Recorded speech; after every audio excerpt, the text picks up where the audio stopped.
Um bom dia, povo de Deus, e a paz do Senhor Jesus para todos. Eu quero trazer uma mensagem para a vossa reflexão e que ela possa produzir em seu coração entendimento. A palavra ela está em Mateus capítulo 28, versículo 18 até o versículo 20. Vamos ler?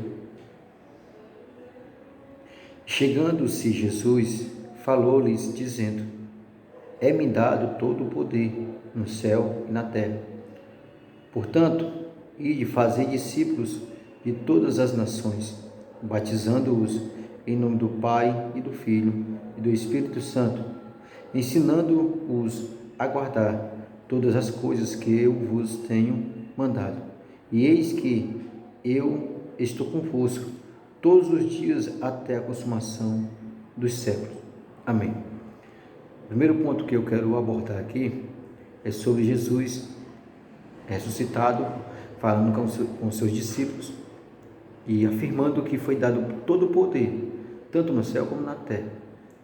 E ele pede para que os seus discípulos façam também discípulos de todas as nações e ensinem e batizem em nome do Pai, do Filho e do Espírito Santo. E ensine a esses discípulos a guardar tudo o que ele tem mandado, que é o ponto principal que eu quero abordar aqui. Por quê?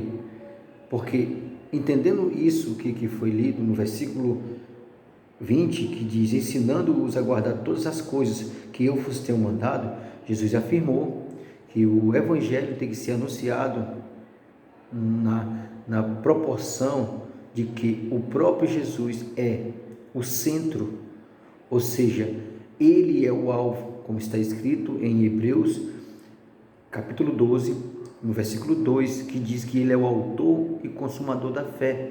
Então a nossa regra de fé não é exatamente a Bíblia, a nossa regra de fé é Jesus, porque é nele que nós nascemos e é através dele que nós seremos salvos e nós servimos a ele como Senhor. Então os seus mandamentos é para que nós venhamos cumprir.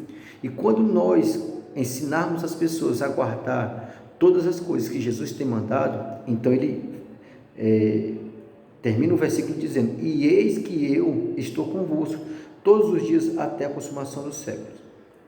E a palavra amém. Agora preste bem atenção. Será que exatamente Jesus está com esse povo que hoje em dia está ensinando um evangelho totalmente diferente? Qual é o evangelho que é ensinado hoje em dia? É o evangelho proporcional e totalitário, bíblico. Mas o evangelho não é uma proporção e nem é totalitário bíblico. O evangelho é Cristo. O evangelho nasce de Cristo, ele traz as boas novas e ele revela as boas novas. Então, a Bíblia ela tem afirmações sobre o evangelho, ela tem afirmações, os profetas anunciaram sobre Jesus. Então, a lei, Moisés também falou sobre ele. Tudo que aponta para ele, é lógico que nós deveremos estudar a Bíblia e ter ela como palavra de Deus. Mas regra da nossa fé é Jesus. Como ele disse, ensine as pessoas a guardarem todas as coisas que eu vos mandei. Então, nós começamos a entender que o que ele ensinou no capítulo 5 de Mateus, sobre a questão da bem-aventurança, o que ele ensinou em Mateus 6, sobre você dar esmola, sobre como você jejuar e orar. Quando ele ensina também sobre a questão de nós estarmos quietos e não se preocupar com as coisas que nós comemos e bebemos e com vestimenta, porque o Pai dá isso a cada um de nós. Ele ensinou também em Mateus 7 que nós não deveremos julgar para que nós não sejamos julgados, que nós não deveremos ser hipócritas, querer tirar o arqueiro do olho do irmão enquanto nós temos uma trave.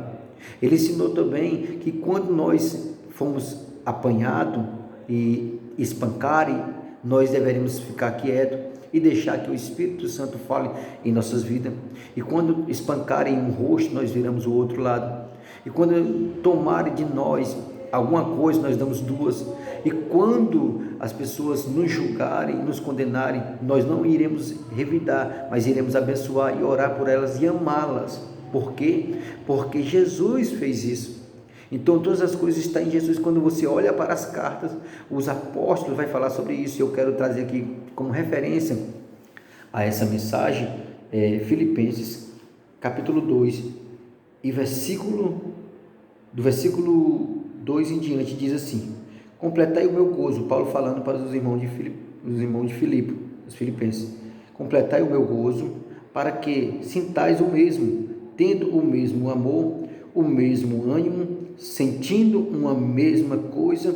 Nada façais por contenda ou por vanglória, mas por humildade, cada um considere os outros superiores a si mesmo. Não atente cada um para o que é propriamente seu, mas cada qual também para o que é dos outros.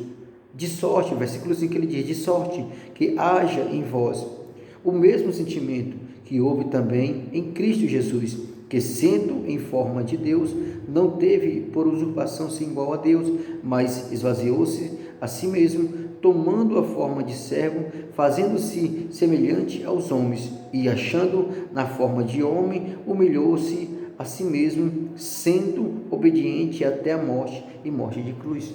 Veja o ensinamento dos apóstolos, o ensinamento de Paulo, o ensinamento de Pedro, de João, de Tiago. Esses ensinamentos corroboram tudo que o Senhor tem mandado. E toda vez que eles anunciaram Jesus crucificado, ressuscitado, glorificado e justificando pecadores, salvando pecadores. Essa é a dimensão que a igreja precisa observar, porque nesta situação que nós iremos andar em Cristo Jesus, o poder do Senhor vai vir sobre as nossas vidas, maravilhas irão acontecer, os céus vai se abrir de uma tal maneira que as portas do inferno vai retroceder e nós vamos ser vitoriosos, ganhando vidas para Jesus, porque o poder vai ser totalmente dirigido dos céus na terra. Mas se nós continuarmos com esses meio termos sobre a questão de tentarmos explicar uma coisa a mais do que Cristo ensinou, porque a igreja, ela nasce nesse ponto, a igreja do arrebatamento, a igreja da graça, porque a porta da graça um dia vai se fechar, e os irmãos que estarão para a tribulação já não faz parte da graça. Então a graça, ela é um favor imerecido. Então, meu irmão, faça valer isso.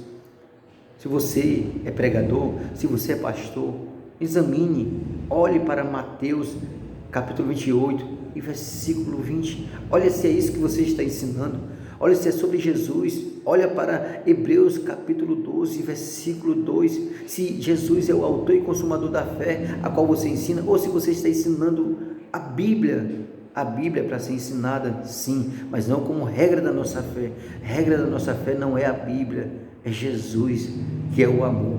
Um beijo e um cheiro no coração de todos. Que Deus abençoe, ilumine e repreenda todo o mal e que a graça do Senhor seja derramada. Amém. Glória a Deus.